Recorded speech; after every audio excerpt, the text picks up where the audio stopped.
पश्चिम बंगाल में हो रही हिंसा। ऐसा है कि हमसे थोड़ा समय मांगा गया है, तो वहाँ विधिक कार्रवाई जो है करने के लिए मुझे आश्वासन मिला है कि संविधान की रक्षा हर संभव में की जाएगी और वहाँ जांच की जा रही है। जो लोग जो है इस तरह से अनलीगल असंवैधानिक कदम उठाए हैं, तो हमने जो है तो 2 अक्टूबर 2021 तक के लिए समय दिया है। अगर 2 अक्टूबर 2021 तक भारत को यदि हिंदू राष्ट्र घोषित नहीं किया गया, ईसाइयों और मुसलमानों की नेशनलिटी ख़त्म नहीं की गई, तो फिर 2 अक्टूबर गांधी जयंती के दिन मैं सरजू जी में जल समाधि लूँगा।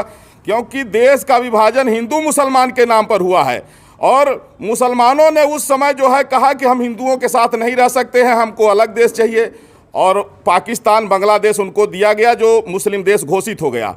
तो कम से कम दुनिया में एक देश तो हिंदुओं के लिए बचे। आज दुर्भाग्य है कि वेस्ट बंगाल में जितने यहाँ के मुसलमान हैं वो भी रोहिंग्याओं के साथ मिलकर के एक तरफ से हिंदुओं की हत्या कर रहे हैं, और उसी तरह जो है तो तमिलनाडु में हो रहा है, केरल में हो रहा है। जहाँ भी मुस्लिम आबादी ज़्यादा है उनको पाकिस्तान से प्रेम है, लेकिन हिंदू और हिंदुस्तान से नफरत है। ये हिंदू और हिंदुस्तान के वजूद को मिटाना चाहते हैं। इसलिए अब आवश्यक है कि भारत को हिंदू राष्ट्र घोषित किया जाए, और अगर ऐसा नहीं होगा तो मैं जगत गुरु परमहंस आचार्य पीठ श्री तपस्वी छावनी राम घाट अयोध्या से हमने इनको 4 महीने का समय दिया है, नहीं तो गांधी जयंती के दिन 2 अक्टूबर 2021 को सरजू जी में जल समाधि लूँगा। आशा करता हूं कि आदरणीय प्रधानमंत्री नरेंद्र मोदी जी के नेतृत्व में संविधान की रक्षा के लिए यह महत्वपूर्ण कदम जरूर उठाया जाएगा।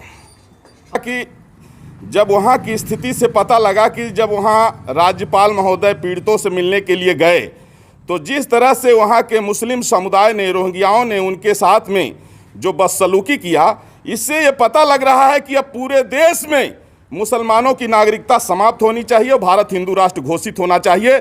नहीं तो 13 बार भारत के बंटवारा हो चुका है और अब स्थिति में भारत नहीं है कि फिर से ये बंटवारा झेल सके। तो इसलिए राष्ट्र की एकता और अखंडता के लिए चाहे जान चले जाए, लेकिन मुसलमानों की नागरिकता समाप्त होनी चाहिए, भारत हिंदू राष्ट्र घोषित होना चाहिए, और इसके लिए हमने 4 महीने का समय दिया है। महाराज जी, अगर वो यहाँ शरणार्थी बन के रहेंगे, जब यहाँ पार्टीशन नहीं हो रहा था, हिंदुओं ने कहा कि नहीं हम भाई भाई हैं, मिल के रहेंगे, तो उस समय जो है 16 अगस्त 1946 को मुस्लिम लीग ने जिन्ना के कहने पर डायरेक्ट एक्शन डे का फरमान जारी किया, जिसमें कई लाख हिंदुओं, कई लाख सिखों की हत्या हुई थी, जिसको कलकत्ता किलिंग के नाम से जाना जाता है।